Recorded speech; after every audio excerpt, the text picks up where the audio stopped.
Okay, so this video is going to kind of wrap up the notes for this lesson. Now, it's important that you listen carefully. It's important that you probably replay this a few times to get this down, because this is one of the few topics or parts of Unit 1 that I see people struggle with more than others. So we're going to be solving and graphing some compound or some absolute value inequalities here, and these directly relate to the last lesson, compound inequalities. So it's important that you're paying attention to that last one also. And this key concept is going to help you out a little bit. The thing we need to remember here is that when you have an absolute value inequality that is less than, that shows less than, this is most likely going to be an and inequality, okay? For greater than, that is most likely going to be an or inequality. And I'm going to use some language that maybe doesn't make quite as much sense at first as it will later. And this is going to take some practice and some questioning from you and some perseverance. So make sure you stick with it. And I promise you, if you follow these notes and you really give your best effort on the practice, this will make sense eventually, okay? It just takes a little bit longer, which is okay. So we're going to start with an inequality, absolute value inequality with greater than. So first thing I'm going to write here is that I know that it's an or inequality, okay? I know it's going to be shading out, away, right? So the way I set this up is just like the equations. I'm going to have set equal to, not really equal, we have an inequality, but having it compared to a positive and a negative solution. So for this, I am going to first start out with 2x plus 5. And before I would have said equal. Now I'm not. I'm not going to put the symbol in yet. I'm just going to put in 3. Okay? So for an or inequality, you got to think. Whatever I'm shading down here, I'm going to shade to the left of the solution that's on the left. I'm going to shade right of the solution that's on the right. So when I'm thinking about this, if I'm starting with -3, let's just start with -3 on second thought. I'm going to be shading to the left of -3, which means my inequality is going to be a less than inequality. If I'm shading my other one, +3, for or, shading to the right of the one on the right. So the way I think of it is shade to the left of the negative solution that you start with, shade to the right of the positive solution that you start with. So that's an important thing.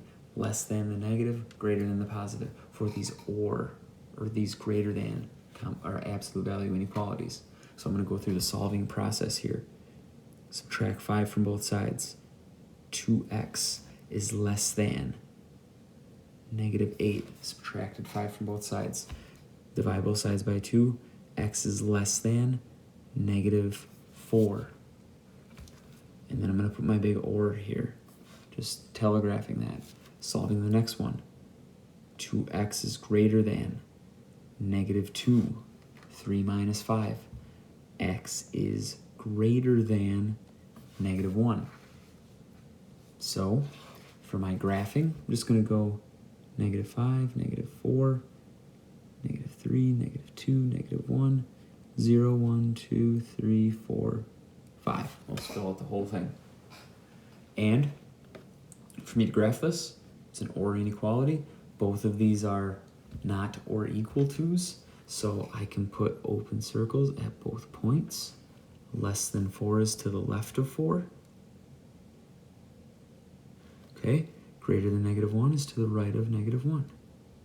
So that worked out. And the way you can tell, an or inequality is shaded a certain way. Shade it out. So if you got an or inequality and you shade it in, you know you did something wrong and you probably have to flip the signs. So just make sure you're staying aware of that, okay? Next example. Solving a less than inequality with absolute value. And yeah, I threw decimals at you, but you can do it. This one, I'm going to change my colors up. This one, if it's less than, think and inequality. It's an and inequality. That means we're going to shade inward. So basically from the last one, how I told you to write those inequality symbols is going to kind of flip here. Because if you think of one on the left, one on the right. You're going to shade to the right of the one that's on the left. You're going to shade to the left of the one that's on the right to shade in. So just an illustration of that. So when I set this up, I'll show you what I mean in a second here. X minus 1.5 is going to be greater than negative 4.5 because I want to shade to the right of the solution on the left. I want to shade to the left of the solution that winds up on the right. So that means less than or equal to positive 4.5. Negative 4.5, that solution that I get is going to be on the left. Positive 4.5, that solution is going to be on the right. So, solving this, x is greater than negative 4.5 plus 1.5 is going to be negative 3. Next one, add 1.5 to both sides.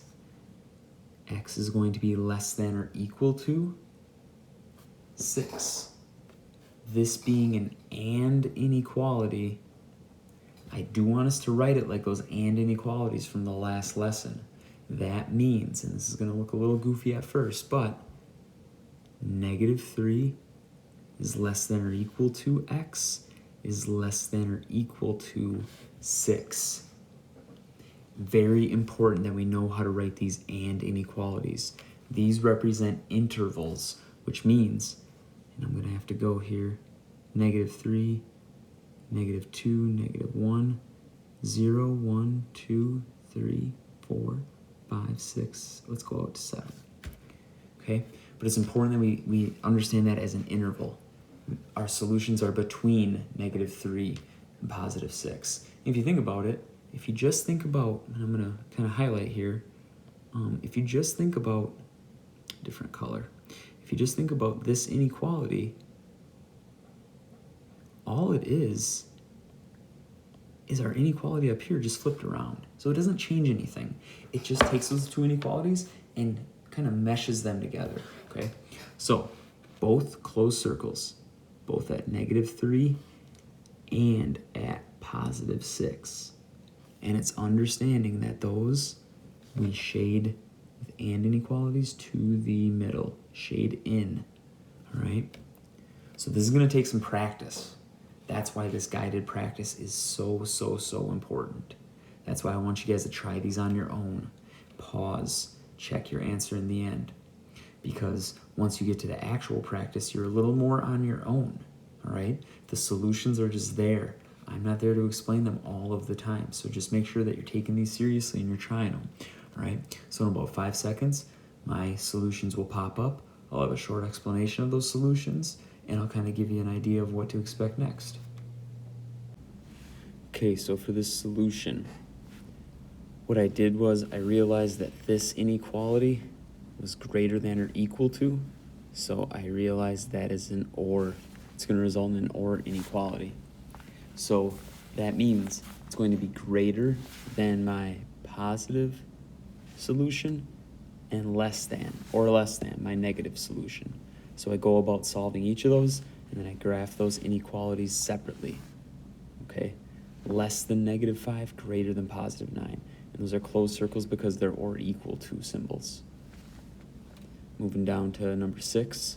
This one I realize is an and inequality because it has that less than symbol. So I just recognize that as an and. Recognize that as an and inequality. See if I can write the word and. An and inequality because of the less than symbol.